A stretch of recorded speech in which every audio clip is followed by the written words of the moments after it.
खूनी कुआं। सीमा गर्मियों की छुट्टियों में अपनी नानी के गांव आई थी।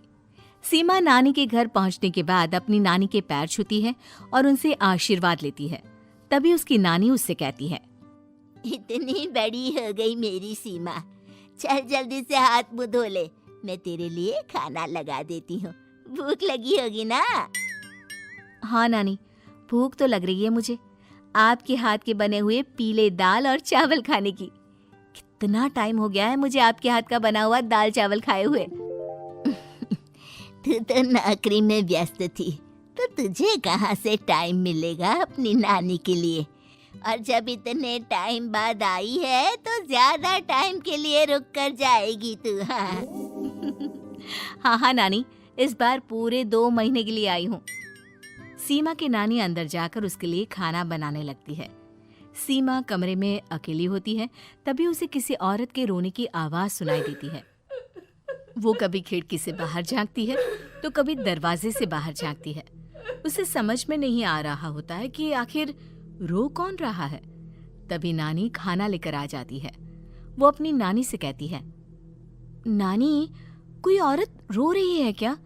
मैं जब से यहाँ आई हूँ तब से मुझे यहाँ किसी औरत की रोने की आवाज आ रही है। हे भगवान, कहीं ये वही तो नहीं? बोलो ना नानी। अरे कोई नहीं रो रहा, ये तेरे मन का वहम है। और तू ना अब खाना खा ले, ज्यादा यहाँ वहाँ की बातों में ध्यान मत दिया कर। जल्दी से खाना खा और फिर मेरे साथ आ जा मेरे कमरे में, दोनों बैठकर खूब सारी बातें करेंगे। ऐसे ही अगले दिन सीमा अपनी नानी के साथ गांव के बाजार जा रही होती है। उसी रास्ते में फिर से किसी औरत के रोने की आवाज आती है। वो अपनी नानी से कहती है, अरे नानी, क्या सच में तुम्हें अभी भी किसी औरत की रोने की आवाज नहीं सुनाई दे रही? मुझे किसी औरत की बहुत बुरी तरीके से रोने और चीखने की आवाजें आ रही है। मैं बहुत परेशान हूँ नानी, आखिर ये कौन है? मुझे लगता है कि सीमा को शहर भेज देना चाहिए, यहाँ रहना उसके लिए ठीक नहीं। नानी बोलो ना, आप चुप क्यों हो जाते हो? सीमा, तू घर चल, मुझे तुझसे बहुत जरूरी बात करनी है। नानी सीमा को घर ले आती है और सीमा से कहती है, सीमा, कल सुबह तू शहर वापस चली जाएगी। अरे अचानक? आखिर क्या बात है नानी, आप मुझे ऐसे जाने को क्यों कह रही हो? मैं बस जो कह रही हूँ उस पर ध्यान दे। तू कल सुबह यहाँ से चली जाएगी, और ये बात मैं कोई मजाक में नहीं बोल रही। तू कल जाएगी तो मतलब जाएगी। अरे नानी, चली जाऊंगी मैं, ठीक है, पर आखिर बात क्या है ये तो बता दो। मम्मी से कोई बात हुई है या फिर मुझसे कोई गलती हुई है जो तुम मुझे अचानक से जाने के लिए बोल रही हो? देख सीमा, रात बहुत हो चुकी है और मुझे इस बारे में कोई बात नहीं करनी। चल, अब चल के मेरे साथ सो जा। सुबह की बस पकड़कर तुझे शहर भी तो जाना है। सीमा को अपनी नानी का ऐसा व्यवहार देखकर बहुत ही अजीब लगता है। उसे कुछ समझ में नहीं आ रहा होता है कि आखिर उसकी नानी उसे अचानक से गांव छोड़कर जाने के लिए क्यों कह रही है। ये सारी बातें सोचते सोचते सीमा की आंख लग जाती है और वो अपनी नानी के साथ सो जाती है। ऐसी ही आधी रात को सीमा को फिर से किसी औरत की रोने की आवाज सुनाई देती है। वो उस औरत की आवाज सुनकर बार बार करवटें बदल रही होती है और तभी उसे सपने में भी एक अजीब सी औरत की परछाई दिखाई देती है, जो इतना चीख चीख कर रो रही होती है कि सीमा डरकर उठ जाती है। वो पूरे पसीने पसीने हो रही होती है। वो अपने आसपास देखती है तो घर में बिल्कुल शांति का माहौल होता है। सीमा घबरा जाती है। वो अपनी नानी को जगाने की कोशिश करती है, मगर उसकी नानी नहीं जगती।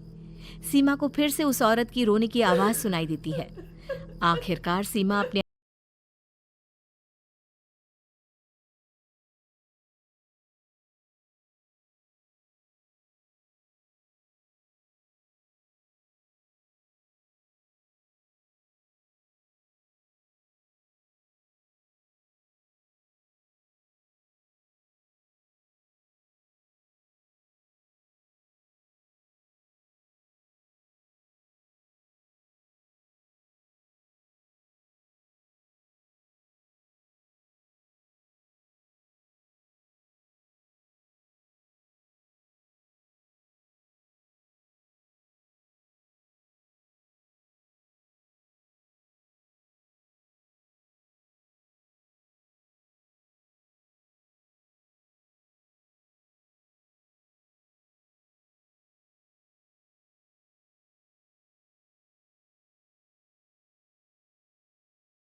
बचाओ, कोई मुझे बचाओ। मेरी बच्ची, हम आ गए, हम तुझे बचा लेंगे। नानी, मुझे यहाँ बहुत डर लग रहा है। यहाँ इंसान की कटी हुई मुंडिया, हाथ, पैर और कंकाल है और खून भी है। नानी, मुझे डर लग रहा है। आप सब मेरी मदद कीजिए, नहीं तो ये खूनी कुआं मेरी बच्ची को भी खा जाएगा। अरे मुझे तो ये समझ में नहीं आ रहा कि आखिर इस खूनी कुएं को खोला किसने। सालों पहले इसको इतनी मुश्किलों के बाद तांत्रिक बाबा ने बंद किया था। अरे पूरा गांव खूनी कुएं के बारे में अच्छे से जानता है, तो कोई भी जानबूझकर तो ऐसा करेगा नहीं।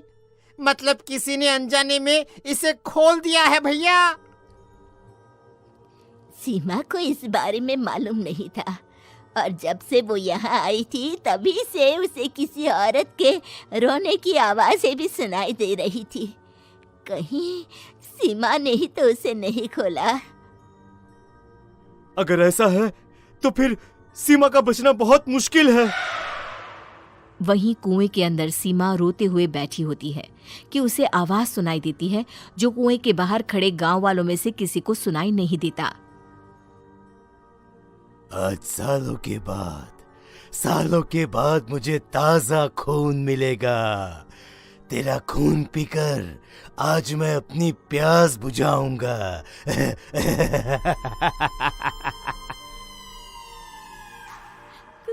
कौन है?